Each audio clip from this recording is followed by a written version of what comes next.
question 9, I'm many people now. Do you have any suggestions for public realm projects or environmental improvements in the area, specific parts of the economic development area that you'd like us to be more proactive in?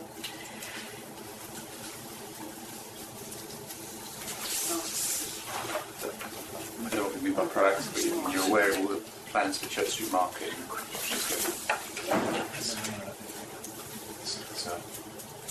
There's a hugely underused site, and I don't know why. I don't think it's one that the council own, but at the top of Edgware Road, just before it meets Maida Vale, next to one of the towers, there's a huge concrete area with one bench in the middle of it, and that's the biggest waste of space. Housing have just left, so it's under review. Has been ever since I came here 25 years ago. Still under review by the housing. I think the canal needs to be mentioned. I mean, it's a huge resource. It's a huge bonus plus point in the area. It goes through what we know that's up on the maps, through the four wards into Church Street. We've been the Lark in Westbourne has been working with the City Council on improvements to a large open space by the canal in Westbourne. There's also the sort of the towpath, the area alongside the canal as a whole, as a sort of amenity, needs to be thought about and looked at, because I'm talking there about a significant but small section. You carry on west up to Great Western Road, and it's pretty bloody horrible.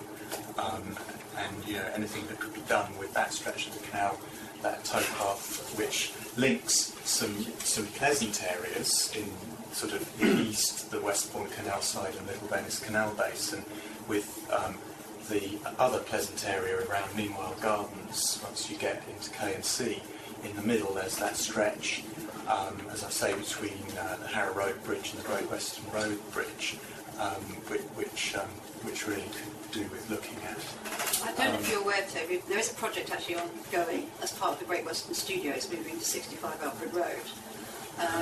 That they're providing improvements along the towpath, creating a sculpture garden, new landscaping, new trees, plus more importantly, that's really going to bring this alive, is pedestrian access on the canal towpath into Great Western Studios and into Alfred Road. I didn't know that. That's fantastic. So that's part of that development. So that's really good news, and I think it goes back. And once that's in, people walking on the canal, you can get to the tube station easily, you can get to the Harrow Road, and you link those two areas. So it's something we've already got on board, but more would be nice. We agree. This just brings up the point that he didn't know about it, and he should have known about it, and nobody else knew about the canal system, and it was all supposedly referred to all the residents and so forth, so nothing like that happened. I mean, whether it's good or bad is incidental, but it wasn't certainly put around and consulted.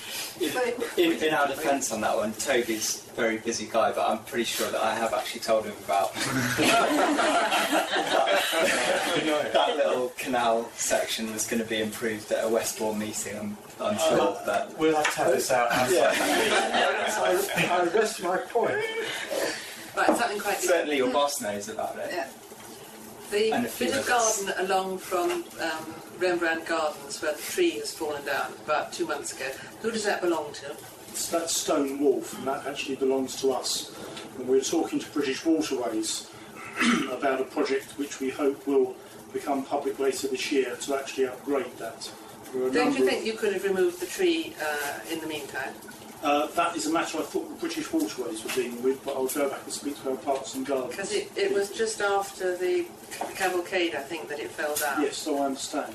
And that was nearly 2 months ago? Last I heard from it, about a month ago, from British Waterways, is that they were dealing with the tree. It was still there this morning. Oh, thank you for telling me that. We'll go back to speak to Parks. Sorry for that, Greg. But there should be a project for that coming forward quite soon.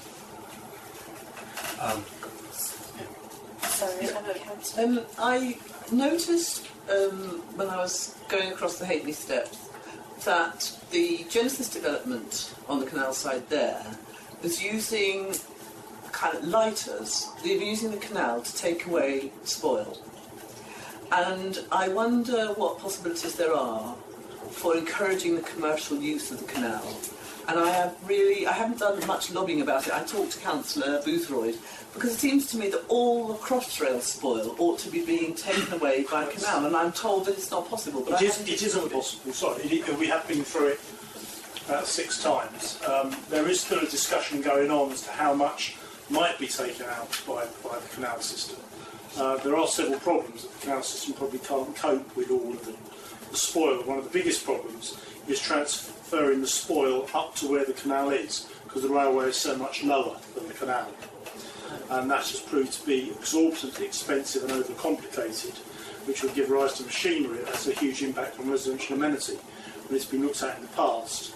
And the other option is to take it out by rail, which is just sitting there waiting to be done. So there have been discussions, and there will continue to be further discussions.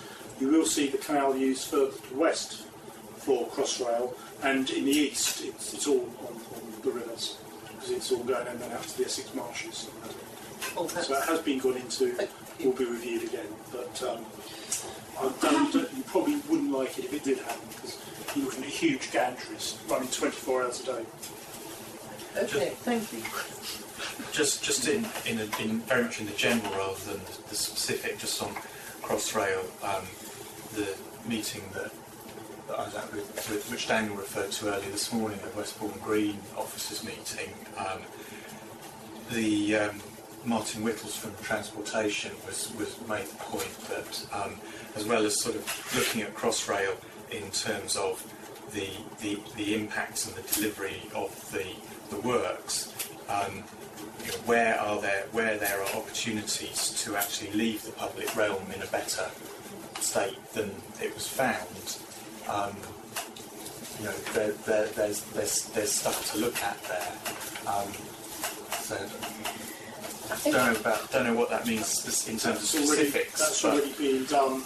We've received the first draft of a study by Transport for London, which actually is only broadly helpful in order to how we fit into exactly those issues that we want to fit in through the future spending rounds. So it's unlikely to be an issue that crops up through this process, because actually it's much more immediate. It'll get signed off within the next 6 to 9 months. If I can just add to that issue, not quite as a neutral facilitator, but in terms of the core strategy, it's something that's been raised in the core strategy, is that major infrastructure development isn't, particularly for transport, isn't just about the people coming in. It's about making sure that it benefits the local community as well, and that's applicable to all those crossrail stations, but also other major public transport works that may occur, because it needs to make sure that the public realm continues to serve the local community as well as the thousands of people that are going to be emptying out of these stations.